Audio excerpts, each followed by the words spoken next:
2021년 6월 16일 수요일입니다. 오늘도 주님을 예배하기 위해서 함께 모이신 여러분들을 주님의 이름으로 환영하고 축복합니다. 우리 각자의 처소에서 드리는 예배이지만 이 시간이 영과 진리로 하나님을 예배하는 복된 시간이기를 소망합니다. 우리 다 함께 찬송가 390장을 부르도록 하겠습니다.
우리 시간에는 임재승 목사님께서 기도 인도해 주시겠습니다. 사랑의 주님, 오늘도 저희에게 새 생명 허락하신 주님을 찾고 주님의 이름을 부르며 주님의 말씀을 들으며 기도할 수 있게 해주신 은혜에 감사드립니다.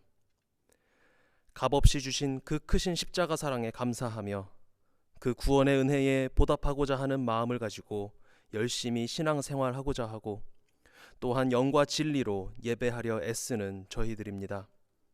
하지만 여전히 마음에는 원이로 돼 육신이 약하여 자꾸만 넘어집니다. 또 실수하고 또 유혹에 넘어가며 어느새 죄에 사로잡혀 있는 저희 자신을 발견합니다. 그러나 동시에 바로 이러한 연약함 때문에 아들 하나님이신 예수 그리스도께서 십자가에 못 박혀 죽으셨고 사흘 만에 부활하셨음을 알고 믿게 하시니 감사합니다. 그 누구도 그 무엇도 저희의 연약함과 죄를 감당할 수 없고 처리할 수 없으며 없이 할 수 없지만 모든 이름 위에 뛰어나신 하나님께는 능치 못하심이 없으시기에 아들 하나님 예수 그리스도의 피로 단번에 영원히 그리고 완전히 해결해 주셨음을 믿고 더욱 감사를 드립니다. 오늘도 이 예배를 통하여 단에 세우신 장성훈 목사님을 통하여 저희에게 주실 말씀으로 인해 삶의 무게와 죄로 인한 부담감 그리고 각 개인이 처한 상황과 환경에서 오는 모든 문제들을 극복할 힘을 허락하시고 무엇보다도 온전한 계획과 섭리로 모든 것을 창조하신 아버지 하나님의 인도하심과 예수님의 십자가 은혜 그리고 우리 안에서 생명의 영, 진리의 영으로 함께하며 구원받은 성도의 삶을 살게 하시는 성령님의 역사하심을 온 몸과 마음으로 깨닫고 기억하며 영광 올려드리는 저희들이 되게 하여 주시옵소서. 코로나로 인해 또한 갖가지 원인으로 인해 힘겨운 가운데 있는 우리 이글스필드 공동체의 가족들을 기억해 주시고 각자의 자리에서 주님께서 맡기신 사명들을 잘 감당하며 팬데믹의 끝과 새로운 시작을 잘 준비하게 하여 주시옵소서. 이 예배의 유일한 주인공이신 주님만을 높이길 원합니다. 홀로 영광받아 주시옵소서. 모든 것 주님께 맡겨드리며 예수님의 이름으로 기도드립니다. 아멘.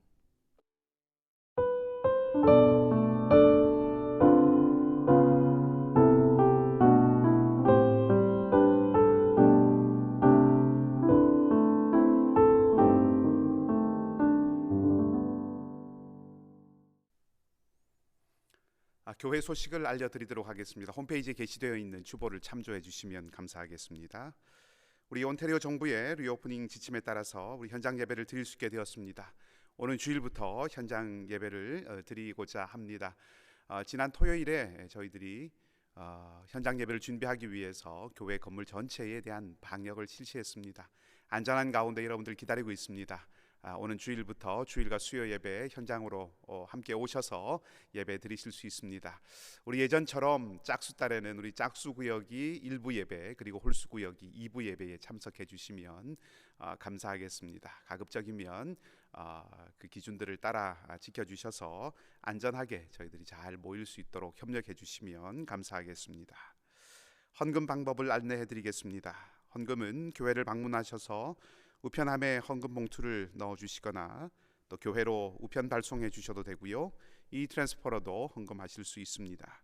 이 트랜스퍼로 헌금하실 때는 메모란에 본인 헌금 번호를 꼭 기입해 주시기를 바라고 비밀번호는 이글스로 설정해 주시기를 바랍니다. 제2기 묵상학교가 계속되고 있습니다. 묵상학교를 위해서 여러분 계속해서 기도해 주시고 우리 공동체가 말씀을 묵상하는 귀한 은혜 가운데 날마다 힘을 얻어가는 복된 공동체가 되기를 소망합니다. 25일 금요일 저녁 7시 30분에 부서 팀장 연석 회의가 온라인으로 진행됩니다. 우리 팀장님들께서는 기억해 주시고요. 스케줄 확인해 주셔서 함께 모여서 교회 여러 가지 귀한 일들 함께 논의하고 또 잘 결정해 갈 수 있기를 바랍니다. 6월 졸업 시즌을 맞아서 우리 중고등부가 온라인 예배를 유튜브에서 줌으로 전환하여서 진행합니다. 우리 자녀들이 줌 예배에 잘 참여할 수 있도록 우리 학부모님들께서 도와주시기를 바라고요. 링크는 우리 학부모님 카톡방 그리고 중고등부 페이스북을 통해서 공지되니까 확인해 주시기 바랍니다. 6월 마지막 27일까지 줌으로 예배를 드리게 되고요. 예배 시간은 기존 예배 시간과 동일한 12시 30분에 드려지게 됩니다. 금주에 모이게 되는 우리 구역 모임들 안내해 드렸습니다. 온라인으로 함께 교제하지만 말씀과 삶이 풍성하게 나누어지는 아름다운 교제의 자리가 되기를 소망합니다. 계속해서 잠언의 말씀들 묵상해 가고 있습니다. 지혜가 되시는 주님 또 주님의 말씀과 함께 동행하는 귀한 묵상의 여정이 되시기를 바랍니다. 오늘 이 밤에 우리에게 주시는 하나님의 말씀은 구약 성경입니다. 룻기 4장 13절에서 17절까지의 말씀입니다. 구약 성경 룻기 4장 13절에서 17절까지의 말씀입니다. 제가 가진 성경은 구약 407쪽에 있습니다. 제가 말씀을 읽도록 하겠습니다. 이에 보아스가 룻을 맞이하여 아내로 삼고 그에게 들어갔더니 여호와께서 그에게 임신하게 하심으로 그가 아들을 낳은지라. 여인들이 나오미에게 이르되 찬송할지로다. 여호와께서 오늘 네게 기업 물을 자가 없게 하지 아니하셨도다. 이 아이의 이름이 이스라엘 중에 유명하게 되기를 원하노라. 이는 내 생명의 회복자이며 네 노년의 봉양자라. 곧 너를 사랑하며 7 아들보다 귀한 내 며느리가 낳은 자로다 하니라. 나오미가 아기를 받아 품에 품고 그의 양육자가 되니 그의 이웃 여인들이 그에게 이름을 지어주되 나오미에게 아들이 태어났다 하여 그의 이름을 오벳이라 하였는데 그는 다윗의 아버지인 이새의 아버지였더라. 아멘. 할렐루야. 오늘도 좋으신 우리 주님의 평강과 놀라운 은총이 여러분 각 가정에 또 여러분의 기도의 제목 가운데 함께 하시기를 주님의 이름으로 축복합니다. 그럼 역전이라고 하는 말을 들으면 어떻습니까? 역전이라고 하는 말을 들으면 말 그대로 짜릿함을 느끼곤 합니다. 밀리던 상황을 한순간에 뒤집어서 승리를 맛보게 될 때 그 어떤 기쁨, 흥분이라고 하는 것은 이루 말할 수 없는 것이죠. 역전이라고 하는 말을 생각하게 되면 축구 이야기를 하지 않을 수가 없는데요. 아마 2002년 한일 월드컵을 기억하시는 분들이 많이 있을 줄 압니다.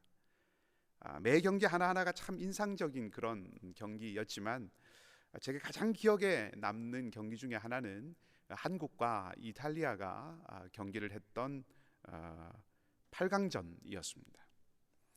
경기가 시작이 되고 한 20분도 채 되기 전에 이탈리아의 비에이레라고 하는 선수가 먼저 선취골을 넣게 되고, 그래서 한국은 전반전을 마치고 후반전이 거의 다 끝나갈 때까지 1대 0으로 뒤진 채 경기를 이어가게 되죠. 패색이 짙고 좀처럼 이 경기가 잘 풀리지 않았는데 후반 2분을 남겨두고 극적으로 설기현이라고 하는 선수가 동점골을 넣게 되고 운명적으로 이제 연장전에 들어가게 되었습니다. 그리고 전후반 각각 15분씩 주어지는 그 연장전에서 전반전도 끝나고 후반전도 이제 거의 다 맞춰갈 무렵 한 3분 정도의 시간을 남겨두고 이영표 선수의 패스를 받은 안정환 선수가 헤딩골로 멋지게 역전골을 넣게 되고, 그래서 이탈리아를 꺾고 한국은 8강에 진출을 하게 됐죠. 기적 같은 그런 일이 일어났습니다. 아마 그때를 기억하시는 분들은 그 장면이 아직도 머릿속에서 생생할지도 모르겠습니다. 그때 이후로 소위 이 멋진 반지 세레모니가 유행을 하기도 했습니다. 그 당시 한국의 감독이 히딩크라고 하는 감독이었는데, 이 감독은 후반이 거의 끝나갈 무렵까지 이렇게 경기가 잘 풀리지 않고 득점이 나오지 않자 나는 여기까지인가 보다라고 생각을 했다고 합니다. 그렇게 포기할까 하는 생각을 가지게 되었지만 뜨겁게 응원하는 그 사람들, 그 관중들의 응원 소리를 듣고 포기하지 않아야겠다라고 하는 마음을 품고, 그래서 차돌이 같은 그런 공격 선수들을 투입을 하면서 승부수를 띄웠다고 그렇게 회상을 합니다. 그리고 그것이 주요했던 것이죠. 끝까지 포기하지 않고 준비했던 모든 역량들을 다 쏟아부어서 극적인 역전 승리를 이루어내고 전 국민적으로 아주 감동적인 그런 장면을 연출해냈던 것입니다. 스포츠도 그러하고 전쟁도 그러하고 이런 역전의 이야기가 참 수도 없이 많이 있지만 엎치락 뒤치락하고 역전을 거듭하는 그런 것은 뭐니 해도 인생일 것입니다. 누구도 예외 없이 지나온 삶의 이야기들 이렇게 들어보면 그야말로 파란만장하고 그야말로 역전의 연속입니다. 그것이 인생의 묘미 혹은 인생의 본질적인 모습이 아닌가 하는 생각을 해보게 됩니다. 지혜무연하게 하나인 전도서를 보면 전도서 7장 말씀에는 일의 끝이 시작보다 낫다 이렇게 말하고 있습니다. 그러니까 시작이나 혹은 그 일이 진행되어 가는 과정이나 이런 것들은 어떻게 되든지 간에 결과만 좋으면 된다라고 하는 그런 말씀이라기보다는 아름다운 마무리에 대한 가르침이라고 생각해 볼 수 있는 말씀이지요. 아무리 좋은 시작이라고 해도 그 마무리가 아름답지 못하면 참 마음이 아픕니다. 비근한 예로 많은 유명인들이나 혹은 어떤 지도자들의 삶을 이렇게 보았을 때 그들의 마지막이 아름답지 못한 모습으로 끝나게 되는 것을 가끔 보게 되죠. 그런 모습, 그렇게 안타깝게 얼룩지는 모습들을 보면 참 마음이 아픕니다. 그런 것들을 생각해 보면 일의 끝이 시작보다 낫다라고 하는 말씀이 어떤 뜻의 말씀인가 하는 것을 좀 이해하기가 쉬운 것 같습니다. 이제 우리는 이 룻기 이야기의 막바지에 오게 되었습니다. 굴곡져 있는 이 나오미와 룻의 인생 이야기가 어떻게 마무리되는지, 그 시작에 비해서 끝이 어떠한지를 오늘 이야기가 보여주는 거죠. 어려웠던 나오미의 삶, 또 그 인생의 고달픔이 마치 대역전 드라마 같은 그런 회복이 있는 이야기로 마무리가 됩니다. 방금 말씀드렸던 이 전도서의 말씀처럼 시작보다 끝이 나은 아름다운 그런 마무리를 오늘 우리가 만나게 되지요. 지난 시간에 살펴봤던 것처럼 재판이 다 끝이 났습니다. 나오미가 내어놓은 그 땅을 누가 물을 것인가, 그리고 또 룻의 가정에 누가 후사를 잇게 할 것인가라고 하는 그 책임을 누가 감당할 것인가 하는 그런 재판이 마무리가 된 거죠.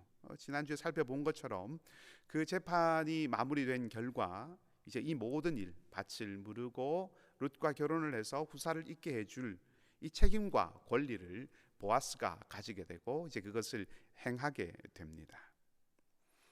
한 가지 지난주에 이 말씀을 나누면서 생략하고 드리지 않은 말씀이 하나 있는데, 그것은 이 보아스가 기업 물을 권리에 있어서 우선권을 가지고 있었던 사람을 아무개라고 하는 말로 표현했다는 것에 대한 겁니다.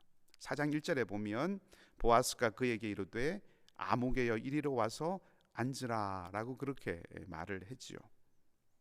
이 사람은 기업을 물을 어떤 권리와 책임을 갖고 있었지만 자신의 어쩔 수 없는 형편 때문에 그 책임을 다할 수 없는 사람이었습니다.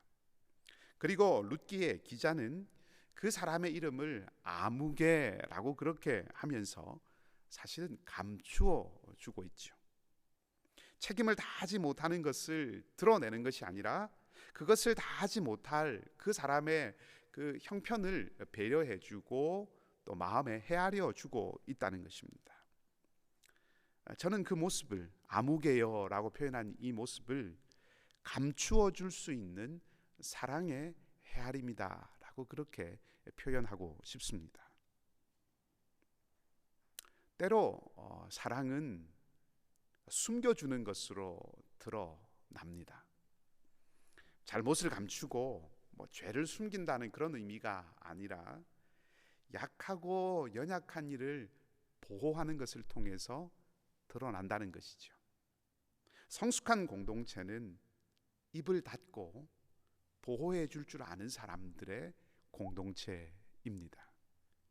그래서 약한 이들이 안심하고 자기를 맡길 수 있는 공동체입니다. 그런 안전감, 그 안전감을 제공해 줄 수 있는 공동체가 사랑의 공동체라고 할 수 있는 것이죠. 하나님께서 이스라엘 백성들 가나안 땅으로 인도하셨을 때 그 가나안의 이스라엘 백성들의 땅에 도피성이라고 하는 구별된 장소를 두게 하셨습니다. 고의가 아닌 살인자들이 사사로이 보복을 당하지 않도록 보호하는 자리, 장소였습니다.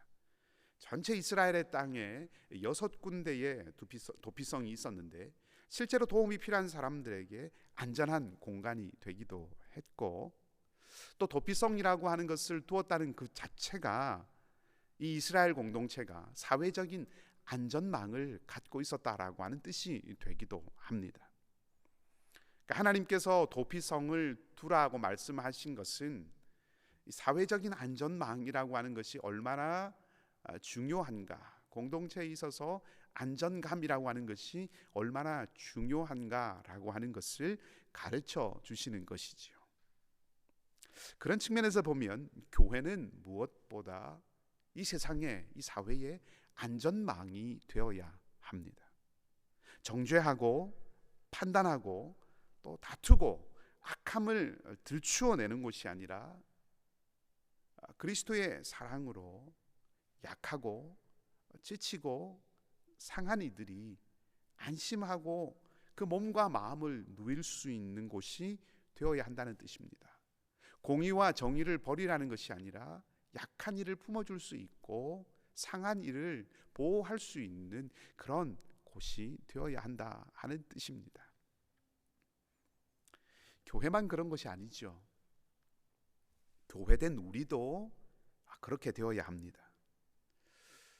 여러분들이 교제하고 관계를 맺고 있는 사람들 사이에서 나는 도피성과 같은 사람이 되고 있는가 하는 것을 한번 스스로 질문해 보시기 바랍니다. 누군가 약하고 아프고 상한 마음을 안심하고 내어놓을 수 있는, 내어놓을 수 있는 그런 사람이 되고 있는가, 혹은 그렇지 않은가 하는 것을 한번 생각해 보시기 바랍니다.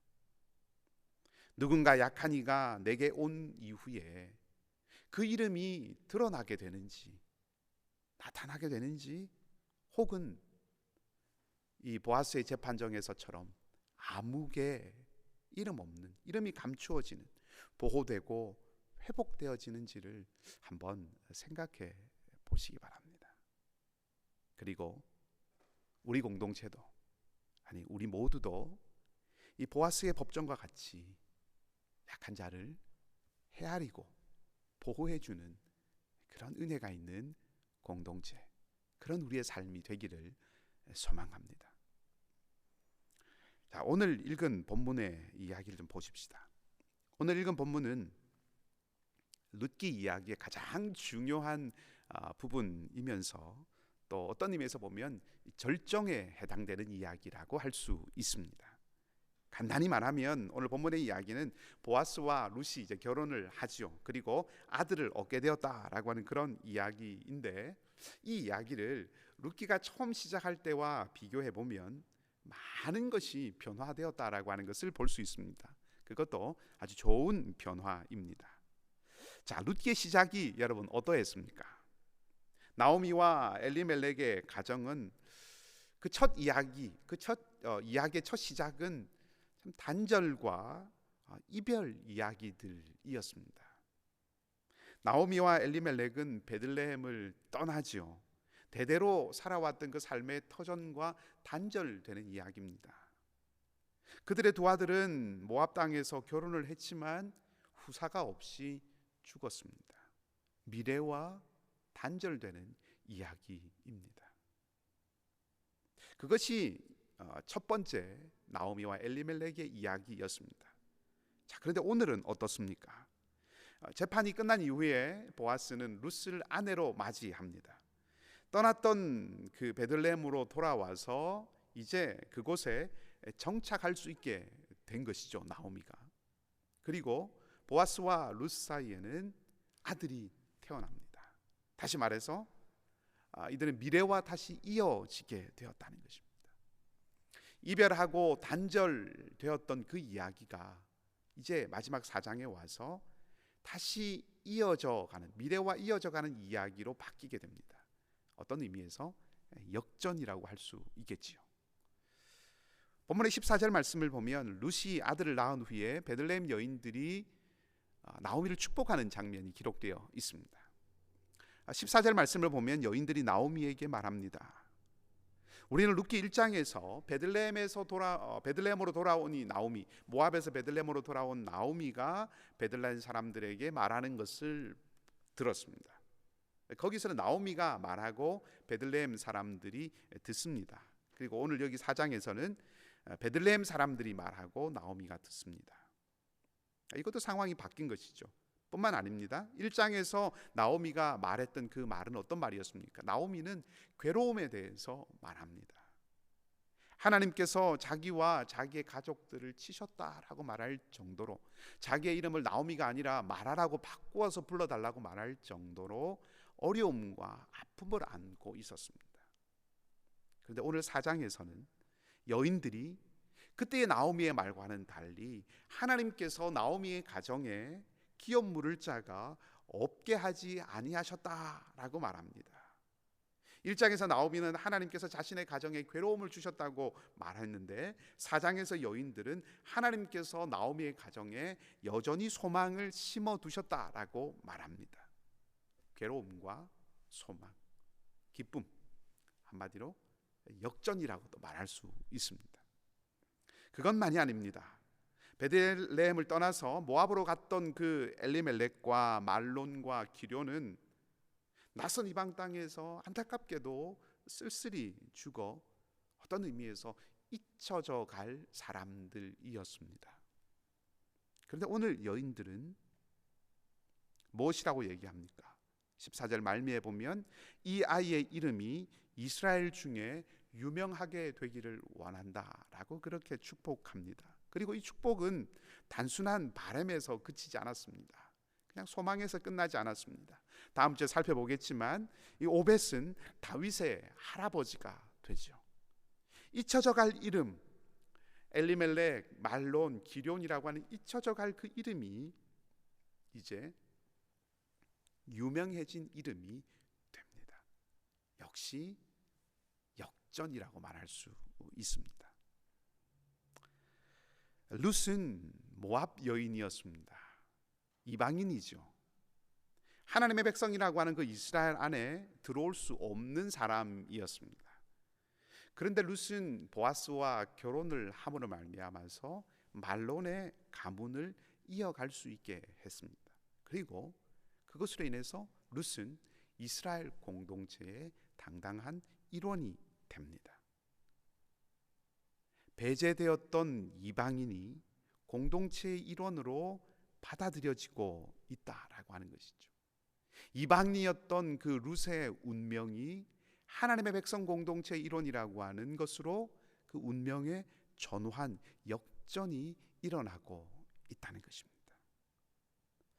자, 이렇게 본다면 보아스와 룻이 결혼한 이 이야기는 단지 두 사람이 만나게 되고 두 사람이 하나가 되고 혹은 보아스가 엘리멜렉의 가문을 향하여서 책임을 다하게 되었다라고 하는 그런 정도의 이야기가 아니라 다윗과 메시아라고 하는 이스라엘 전체의 역사에 있어서 엄청난 미래를 준비하는 놀라운 회복을 여는 자리가 되었다라고 하는 것을 우리가 알 수 있습니다.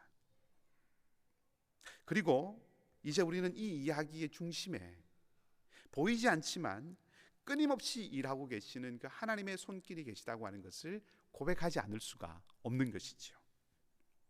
나오미와 룻의 가정의 회복의 결정적인 사건은 오늘 본문에 태어난 아기, 이 오벳이라고 하는 아기가 태어난 것입니다. 오벳이 태어나는 것으로 말미암아서 보아스가 구입한 그 나오미의 기업이 엘리멜렉의 이름으로, 그 가문의 이름으로 이어지게 되고, 오벳이 태어남으로 말미암아서 이방 여인 룻이 당당하게 하나님 백성의 공동체의 일원으로 그 이름을 올리게 되었다라고 하는 것입니다. 여기서 착각하시면 안 됩니다. 이 여인들의 삶, 나오미와 룻이라고 하는 이 여인들의 삶이 아들, 오벳이라고 하는 그 아들에게 달려 있었다는 그런 이야기를 지금 말씀드리는 것 아닙니다. 13절 말씀을 보면 여호와께서 그에게 임신하게 하심으로 라고 말하고 있습니다. 하나님의 결정적인 손길이 여기서 나타났다라고 하는 것이죠. 나오미와 룻의 가정이 회복되고 그들의 운명이 역전되는 이 일에 결정적인 역할을 하신 분이 하나님이라고 하는 것입니다. 어떤 아들에 의해서 여인들의 운명이 좌지우지되는 것이 아니라 하나님의 손길에 의해서 그들의 삶의 결정적인 순간이 일어나게 되었다라고 하는 거죠. 한마디로 아이를 갖고 아이를 출산한 이 일이 하나님의 사건이다라고 하는 것을 룻기 기자가 우리에게 말해주고 있는 것입니다. 13절 말씀을 제가 다시 한번 읽어보겠습니다. 이에 보아스가 룻을 맞이하여 아내로 삼고 그에게 들어갔더니 여호와께서 그에게 임신하게 하심으로 그가 아들을 낳은지라. 아멘. 짧은 구절이지만 여러분, 여기에 23절 말씀에 아이를 갖고 아이를 출산하는 10개월의 긴 시간이 지나가고 들어 있습니다. 아마 이 10개월, 아이를 가진 이 10개월은 나오미와 룻에게는 참 행복한 시간이었을 것입니다. 이 10개월은 어떤 의미에서 1장에 나오는 그 엘리멜렉과 나오미가 모압에서 보냈던 그 10년의 시간, 나오미로서는 남편을 보내야 했고 두 아들을 보내야 했고 뒤에 홀로 남아야 했던 그 아픔의 시간, 그 슬픔의 시간을 하나님께서 위로해 준 그런 시간이었을 것입니다. 10년의 아픔과 10개월의 위로, 물론 물리적인 시간으로는 비교할 수 없는 시간이지만 이 룻이 아이를 태중에 품고 있었던 이 10개월의 시간, 그 10개월의 위로는 나오미와 룻에게는 슬픔과 절망, 아픔, 가난과 싸웠던, 그렇지만 믿음을 포기하지 않았던 그 시간들을 정말 값진 시간으로, 정말 소중한 시간으로 만들어준 그런 기간이었을 것입니다. 높아심에 혹시라도 나오미가 하나님을 원망하였는데 무슨 믿음이 있었을까 하는 생각을 혹시 하실까봐 다시 말씀을 드리는데, 우리는 분명히 1장에서 룻이 모압을 떠나서 나오미와 함께 베들레헴으로 돌아올 때 나오미에게 어머니의 하나님이 나의 하나님이 될 것입니다 라고 하는 것을 고백했다는 것을 보았습니다. 모압 땅, 그 어려웠던 땅, 아픔을 가지고 있고 슬픔으로 가득했던 그 땅에 살아가면서도 나오미가 하나님에 대한 신뢰를 버리지 않고 있었다라고 하는 것을 룻의 그 말이 증명해 주는 것이죠. 저는 어릴 적에 할머니 댁에서 많은 시간들을 보내곤 했었는데, 배탈이 가끔씩 나곤 하면 할머니께서 어린 저를 눕혀두시고 할머니 손은 약손 이렇게 얘기하시면서 배를 이렇게 쓰다듬어 줬던 그런 기억이 있습니다. 농사일로 아주 거칠어지고 투박해진 그 할머니의 손이셨지만 천천히 이렇게 쓰다듬으시면 희한하게도 참 꽉 막혔던 그 속이 이렇게 풀어지는, 편안해지는 그런 것을 느꼈던 기억이 많이 있습니다. 오늘 본문의 15절 말씀에서 베들레헴의 여인들은 태어난 아기가 나오미에게 생명의 회복자가 될 것이라고 축복을 하였는데, 여러분, 그것이 무슨 뜻입니까? 아기를 통해서 이 나오미가 삶의 활력을 얻게 될 것이다 라고 하는 것을 말하는 것이고, 궁극적으로 그 활력은 하나님으로부터 온 것이죠. 하나님께서 주신 것입니다. 자, 하나님은 실타래처럼 엉겨붙어 있는 그 아픔의 응어리를 풀어내시는 분이라는 것입니다. 하나님은 믿음과 신뢰의 사람들을 반드시 회복시키시는 분이십니다. 믿음을 잃지 않았던 그 나오미와 하나님을 의지하려고 했던 그 룻, 그 믿음과 신뢰의 사람들의 삶을 오늘 회복시켜 가시듯이 하나님은 믿음과 신뢰의 사람은 반드시 회복시켜 주시는 분인 줄 믿습니다. 하나님은 아픔과 슬픔을 씻어 주시는 분이십니다. 미래와 소망을 주시는 분이십니다. 늘 미소를 지으면서 길거리에서 꽃을 파시던 한 할머니가 계셨습니다. 하루는 지나가던 한 신사가 그 할머니에게 그렇게 묻습니다. 할머니, 저는 근심이 저 큰 트럭에 실려 있는 저 많은 짐보다 더 많은 짐처럼 안고 그 근심이 그렇게 많은데 어째서 할머니께서는 근심 없는 그런 얼굴로 매일매일을 보내시나요?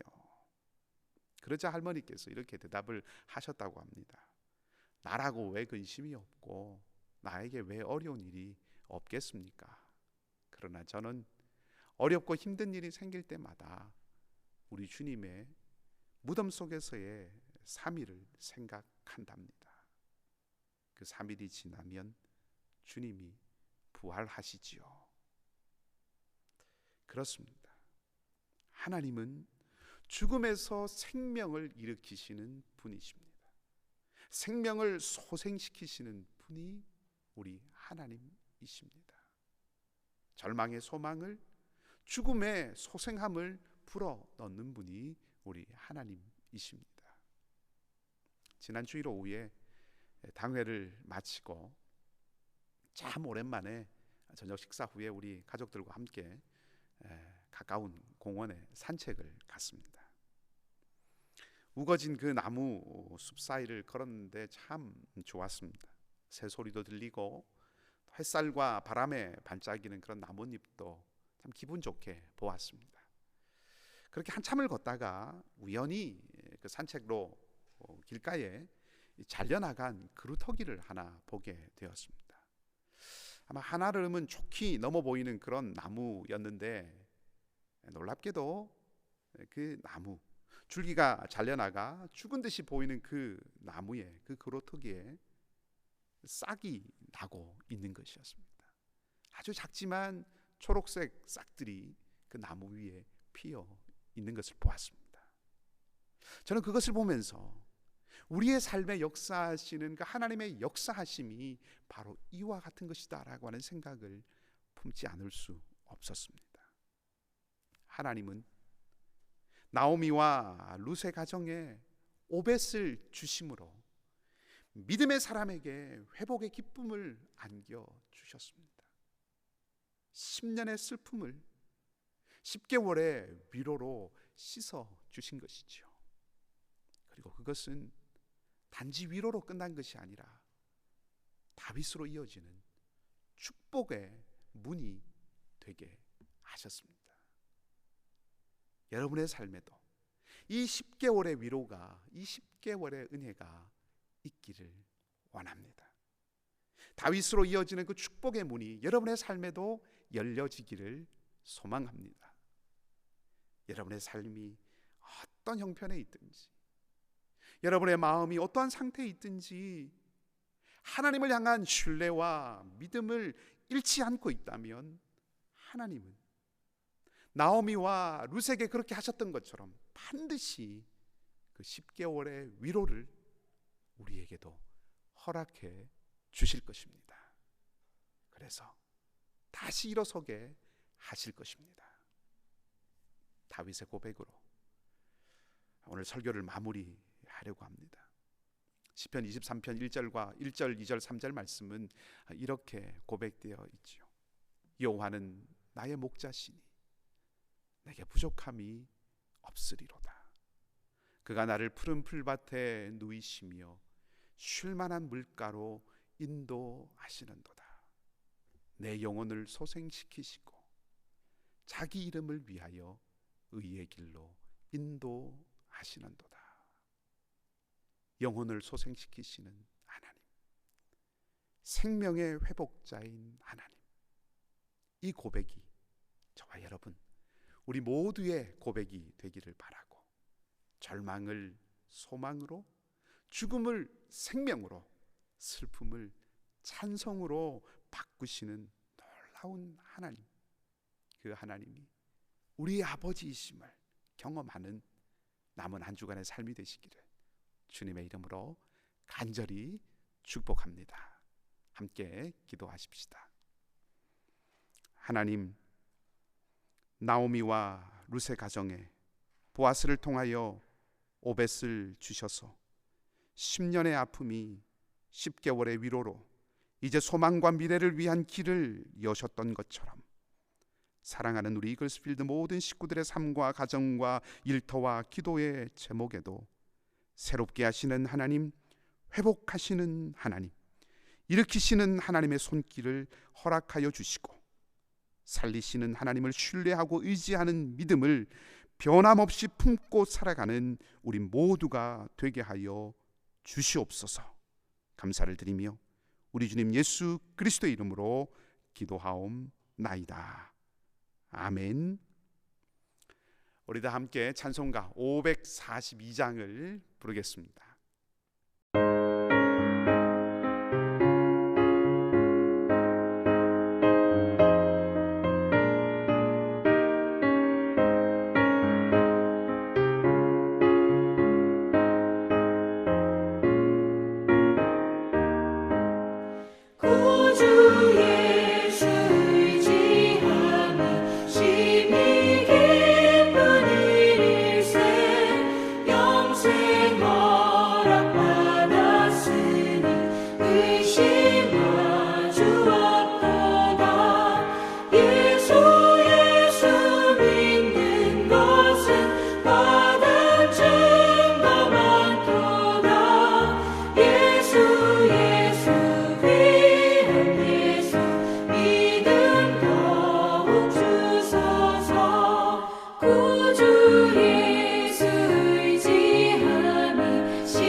기도하십시다.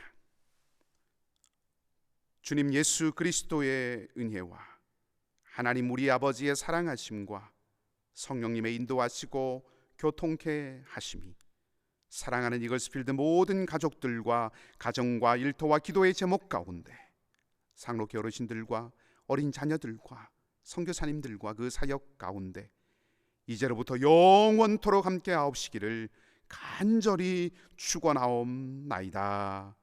아멘.